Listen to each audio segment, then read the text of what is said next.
اللہم صلی علی سیدنا محمد وعلی آل سیدنا محمد وبارک وسلم۔ شروع اللہ کے نام سے جو بڑا مہربان اور نہایت رحم کرنے والا ہے۔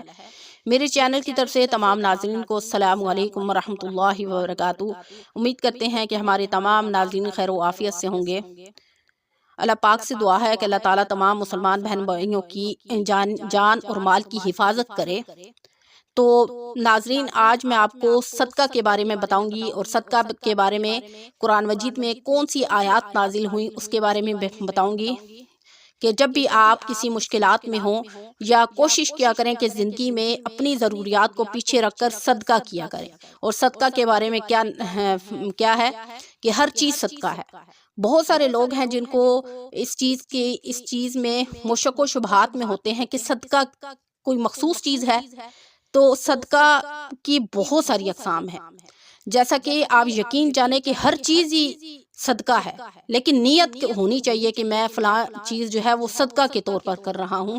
جیسا کہ ہر تکلیف دہ چیز کو رستے سے ہٹانا بھی صدقہ ہے۔ مثال کے طور پر آپ کہیں سے گزر رہے ہیں اور رستے میں کانٹے پڑے ہوئے ہیں اور آپ اس کو ہٹا دیں تو اس کے لیے بھی آپ کو یہ بھی صدقہ میں اس کا شمار ہوتا ہے، اور آپ کو آخرت میں اس کا اجر ملے گا۔ اسی طرح کوئی کانچ پڑا ہوا ہے اور آپ اس کو ہٹا دیں گے، اس نیت سے ہٹائیں گے کہ یہ کانچ کسی کے پاؤں میں چبھ نہ جائے اور وہ زخمی نہ ہو جائے، اس نیت سے آپ ہٹا دیں گے تو یہ بھی صدقہ ہے۔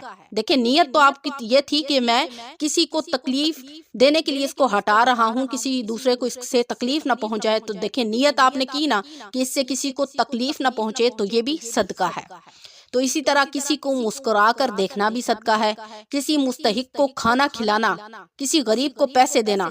غرض کہ آپ جس چیز کا صدقہ دینا چاہ رہے ہیں یا دے سکتے ہیں، آپ اس سے زیادہ اس کا ضرورت مند ہوں۔ غرض کہ آپ کے پاس پیسے کم ہے، لیکن آپ کوئی ایسا دوسرا بندہ ہے جس کو زیادہ پیسوں کی ضرورت ہے، اور آپ اپنی ضرورت کو پیچھے رکھ کے اس کی ضرورت کو پورا کر رہے ہیں، تو یہ بہترین صدقہ ہے۔ اور صدقہ میں جو چیز خاص ہے اس میں ہے نیت کا ہونا ضروری ہے، کہ جو چیز بھی آپ صدقہ کریں اس میں اخلاص کا ہونا ضروری ہے۔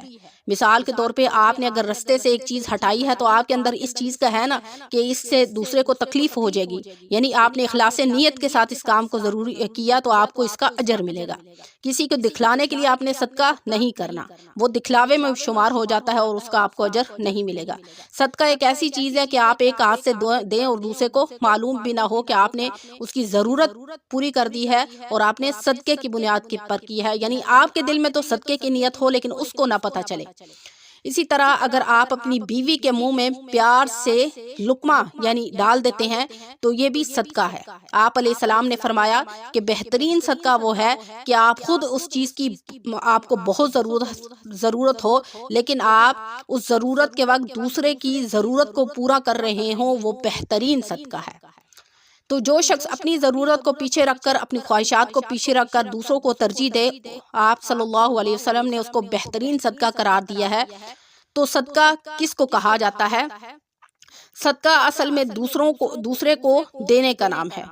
قرآن مجید میں ارشاد باری تعالیٰ ہے کہ بہترین صدقہ یہ ہے کہ آدمی اپنے اوپر دوسرے کو ترجیح دے، اور قرآن مجید میں ارشاد باری تعالیٰ ہے وَمَن يُوقَ شُحَّ نَفْسِهِ فَأُولَٰئِكَ هُمُ الْمُفْلِحُونَ وَيُؤْثِرُونَ عَلَىٰ أَنفُسِهِمْ وَلَوْ كَانَ بِهِمْ خَصَاصَةٌ۔ تو یہ آیات مبارکہ کس مقام پر نازل ہوئیں، میں یہ بھی آپ کو بتاؤں گی اس کا شان نزول کیا ہے۔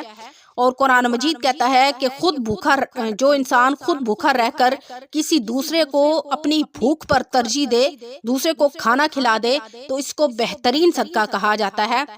جیسا کہ ایک دفعہ آپ علیہ السلام کے گھر مہمان آیا، آپ علیہ السلام نے اس وقت تمام گھروں میں پیغام بھجوایا کہ کسی کے ہاں کھانے کی کوئی چیز ہے، لیکن کہیں سے بھی کچھ کھانے کا انتظام نہ ہوا، کھانے کا کوئی بندوبست نہ ہوا۔ تو ایک صحابی ابو طلحہ انصاری وہ اپنے گھر میں گئے اور انہوں نے اپنی بیوی سے کہا کہ گھر میں کچھ کھانے کو ہے تو دیں، کیونکہ آپ علیہ السلام کا ایک مہمان آیا ہے اور کھانے کے لیے کچھ بھی نہیں ہے۔ تو ان کی بیوی نے جواب دیا کہ صرف بچوں کے کھانے کے لیے ہے، باقی ہمارے کھانے کے لیے کچھ بھی نہیں ہے، حتیٰ کہ ہم میاں بیوی بھی ہمارے لیے بھی کھانے کے لیے کچھ نہیں ہے۔ تو ابو طلحہ انصاری نے کہا کہ تم جو کھانا بچوں کے لیے پڑا ہوا ہے وہ تم مہمان کو دے دو، اور کسی طریقے کوشش کرو کہ بچے جو ہیں وہ سو جائیں۔ تو ابو طلحہ انصاری نے کیا کیا، جب ان کو کھانا دینے لگے تو چراغ کو آہستہ کر دیا، یعنی اس کی اتنی لائٹ رہنے لگی کہ اس مہمان کو واضح نہ ہو کہ وہ ان کے ساتھ کھانا کھا رہے ہیں یا نہیں کھا رہے۔